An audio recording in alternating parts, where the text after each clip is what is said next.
And as you can see, I'm playing the American Foreign Policy Simulator.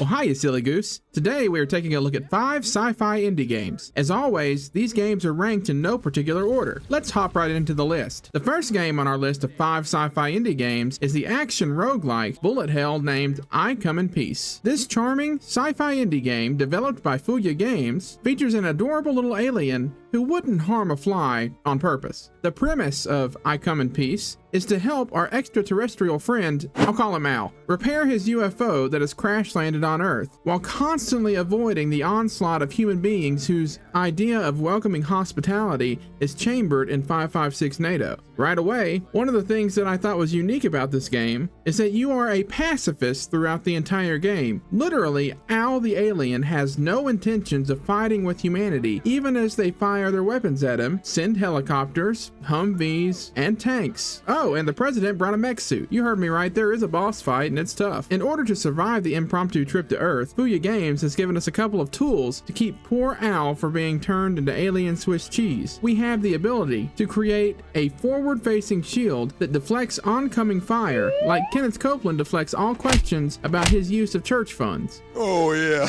We were also given the ability to phase out of existence, kind of like Kenneth Copeland after deflecting all questions about church funds. Oh yeah. Well, don't look at me. I'm as confused as you are. I will say that in my time playing I Come in Peace, I was not too thrilled about the third ability being the sprint mechanic. At times, it almost felt like more of a punishment than it was a tool. I can only sprint and burst because apparently I have to be punished for running. Fooya Games has been awesome, however, and has taken my feedback on the sprint into consideration. If I had to make a suggestion, because I'm not one to complain and then offer no ideas to help the situation, a short-range teleport would be a welcome addition to the powers, or maybe some sort of slow time ability. Plus, the frickin' sprint animation was incredibly entertaining to me, and I was really sad that I couldn't do it more.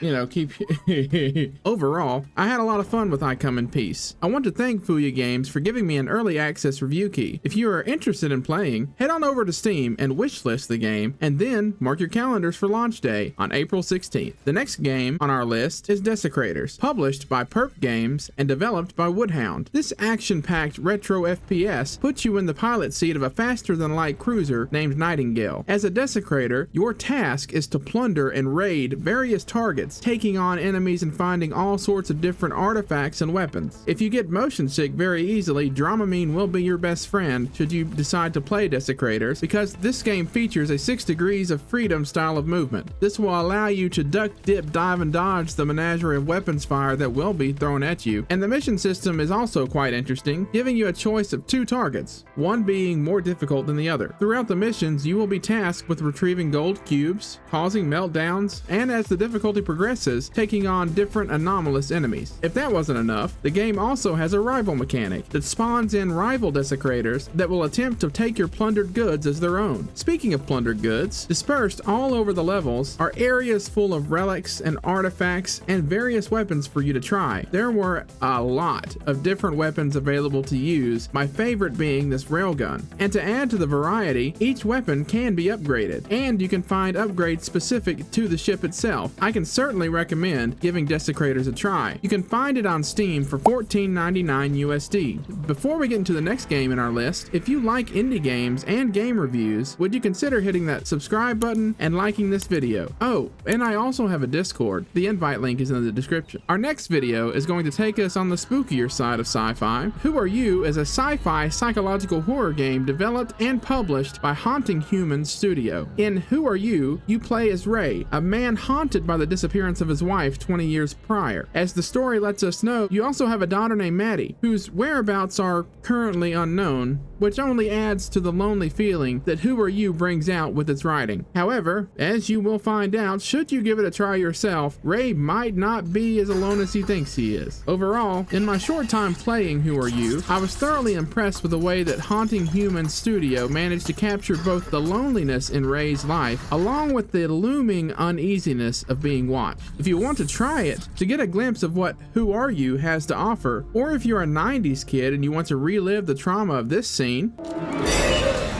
or this one,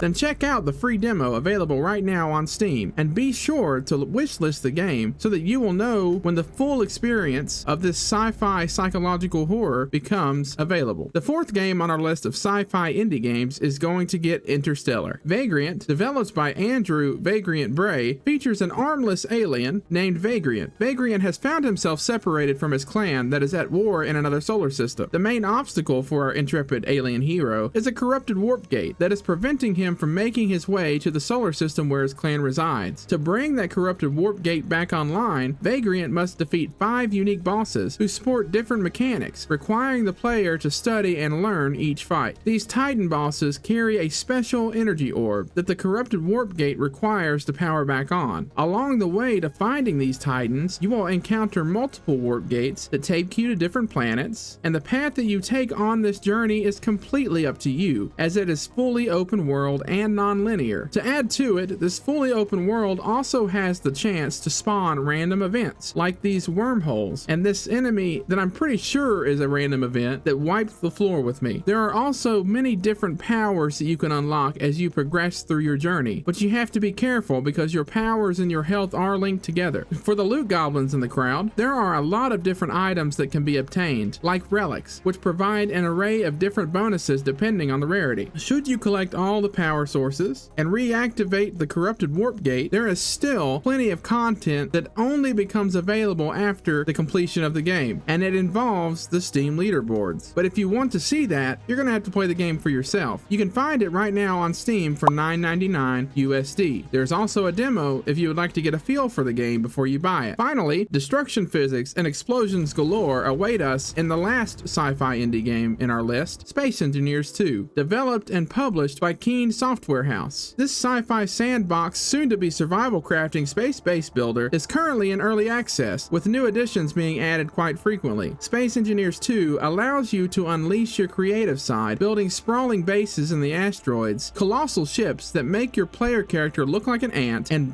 whatever this atrocity is that I built in order to show off one of the other alluring aspects of Space Engineers 2, a volumetric-based physics engine that allows for the destruction of anything and everything in the game. Like its predecessor, which I have played for going on 1,400 hours now, Space Engineers 2 boasts the ability for everything to be explosively deleted from the game, but now it's even better. What truly sets Space Engineers 2 apart from its original is the unified 25-centimeter grid system. This system makes it possible to build smaller blocks upon the faces of larger ones, which is something that you could not do naturally in the original. It's called super gridding and it's annoying. As of right now, the current state of Space Engineers 2 includes access to creative mode and creative mode tools, as well as community creations. However, I will say that if you don't feel like dealing with the early access of Space Engineers 2, the original Space Engineers is incredibly fun as well, sporting a very active modding community and is still receiving updates. You can purchase Space Engineers 2 for $29.99, which is definitely the most expensive game on our list today, but again, as someone who has gotten more than their money's worth out of the original, I have full confidence in what Keen Software House will do with this one. You know, and I guess since I mentioned the original Space Engineers so much, I may as well tell you that it is also available on Steam for $19.99, and it's got a bajillion DLCs, which are all $5. However, this is still a 5 indie games video, not 6. Don't question it. I am the Silly Goose Supreme. Anyway, that'll do it for this edition of 5 indie games. Let me know in the comments if you're going to try any of these games, and if you enjoyed the video, like the video, and if you didn't like it, well, go ahead and dislike it. I understand. If you want to see more content like this, consider hitting the subscribe button. As always, remember that you are loved,